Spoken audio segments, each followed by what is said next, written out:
নমস্কার বন্ধুরা, আমি কাকলি। আশা করি তোমরা সকলেই খুব ভালো আছো। আমিও ভালো আছি। বর্ষাকাল এসে গেছে, আর বর্ষা মানেই বর্ষার রানী ইলিশ। আর ইলিশ মাছের একটা রেসিপি হবে না, তা তো হয় না।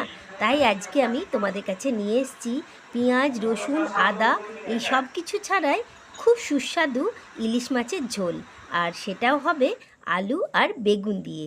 তো কিভাবে বানাচ্ছি চলো রেসিপিটা দেখাই।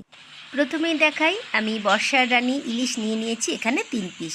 বাকি ইলিশের মাছের পিসগুলো আমি অন্য রেসিপি করেছি, সেগুলো আমি তোমাদেরকে পরে শেয়ার করব, আলাদা রেসিপি। তো চলো, এর সঙ্গে নিয়েছি আলু আর বেগুন আর কাঁচা লঙ্কা। তো মাছটাকে ধুয়ে নুন হলুদ মাখিয়ে আমি রেখে দিয়েছি। এবার এই যে আলু আর বেগুন এগুলো দেখছো, এগুলো পরিষ্কার করে কেটে ধুয়ে আমি লঙ্কা টঙ্কা এগুলো দিয়ে রেডি করে নিয়েছি। এবার রান্নায় যাই। দেখো, তার আগে দেখিয়ে দিই মশলাটা। আমি এখানে আদা পেঁয়াজ রসুন কিছুই ব্যবহার করছি না, শুধুমাত্র বড় 1 চামচ জিরে আর একটা শুকনো লঙ্কা। এটাকে আমি শিলনোড়াতেই বেটে নেব। আর এই যে আলু বেগুনটা নিয়ে, এইটাকে আমি একটু নুন আর হলুদ দিয়ে মাখিয়ে নেব। এতে কি হয়, যখন ভাজবো তখন এর ভেতরে নুন হলুদটা খুব সুন্দর ঢুকে যায়। আর সেই হলুদই একটু আমি যে মশলাটা বেটে নিলাম জিরে লঙ্কা, তার মধ্যে একটু দিয়ে দিলাম। আর এদিকে একটু আলু বেগুনগুলোতে আমি ভালো করে নুন হলুদটা মাখিয়ে নিলাম। এবার আমি দেখো গ্যাসে একটা কড়াই বসিয়ে দিয়েছি। আর রান্নাটা অবশ্যই করব সর্ষের তেলে। সর্ষের তেলেই কিন্তু খুব ভালো হয়। তো সেই তেলটা একটু গরম হয়ে গেছে। এবার আমি দিয়ে দিলাম মাছগুলো। তো মাছগুলোকে বলে রাখি, খুব বেশি কড়া করে ভাজবে না। সবসময় ইলিশ মাছের ঝোল বা এসব করতে গেলে মাছটা একটু হালকা মতন ভাজতে হয়, খুব বেশি ভাজতে হয় না। দেখছি আমি অল্প অল্প উল্টে একটু ভেজে নেব। বন্ধুরা, তোমরা যে যেখান থেকেই আমার এই ছোট্ট ভিডিওটা দেখছো, তোমাদেরকে অসংখ্য ধন্যবাদ। আর নতুন বন্ধুরা, তোমরা যারা আজ আমার চ্যানেলে প্রথম দর্শক, তারা অবশ্যই আমার চ্যানেলটা সাবস্ক্রাইব করে তার পাশে বেল আইকনটা প্রেস করে দিও। তো দেখো, আমার এই কথা বলতে বলতে মাছগুলো কিন্তু ভাজা হয়ে গেছে। এবার আমি মাছগুলোকে একে একে তুলে নিচ্ছি।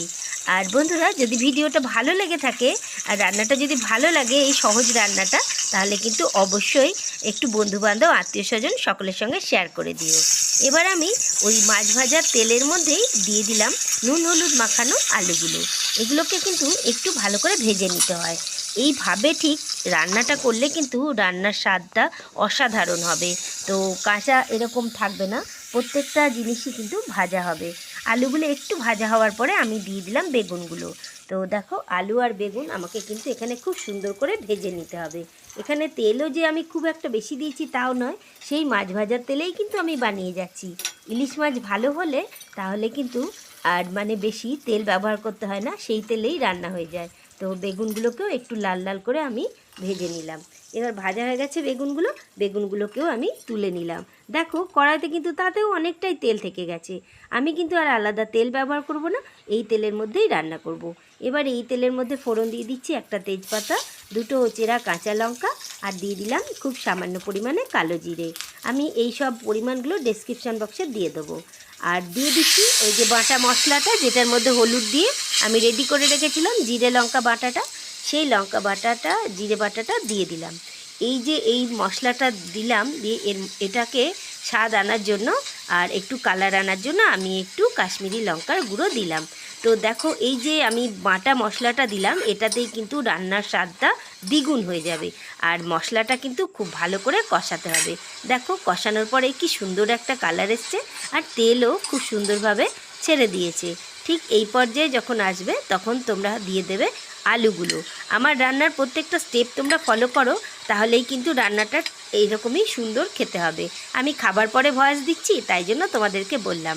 আমি কিন্তু এখন বেগুনগুলোকে দিলাম না, দিলাম আলুগুলো মশলার সঙ্গে কিন্তু খুব ভালো করে কষে নিতে হবে। দেখো, এবার আমি দিয়ে দিচ্ছি এর মধ্যে জল।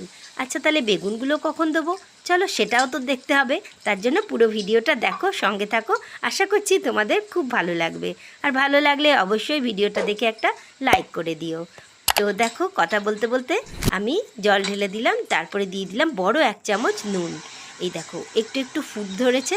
একটু ফুটে যাওয়ার পরে, তারপরে যখন খুব ভালো করে ফুটছে, তখন কিন্তু আমি এই ভাজা বেগুনগুলো দিয়ে দেবো। ঝোলটাকে আগে একটু ফুটতে দিতে হয়, তারপরে কিন্তু বেগুনগুলো দিতে হয়, একদম প্রথম দিকেই দিয়ে দিতে নেই। এইবার দেখবে বেগুনের স্বাদ আর আলুটা একটু যে সিদ্ধ হয়ে যায়, এরপরে এটা কিন্তু খেতে খুবই ভালো হয়। তো এইবার ভেজে রাখা ইলিশ মাছগুলো আমি দিয়ে দিলাম। তো এই বর্ষার সিজনে তোমরা অবশ্যই বাড়িতে এইরকম আদা, পেঁয়াজ, রসুন সব কিছু ছাড়াই বেশ শুধুমাত্র জিরে আর লঙ্কা বাটা দিয়েই আলু বেগুন দিয়ে এরকম একটা ইলিশ মাছের ঝোল বানিয়ে দেখতে পারো। অবশ্যই খেতে ভালো হবে। আর যদি ভালো লাগে আমাকে কিন্তু কমেন্ট বক্সে লিখে জানিও। তো দেখো আমার তৈরি হয়ে গেছে আলু বেগুন দিয়ে ইলিশ মাছের ঝোল।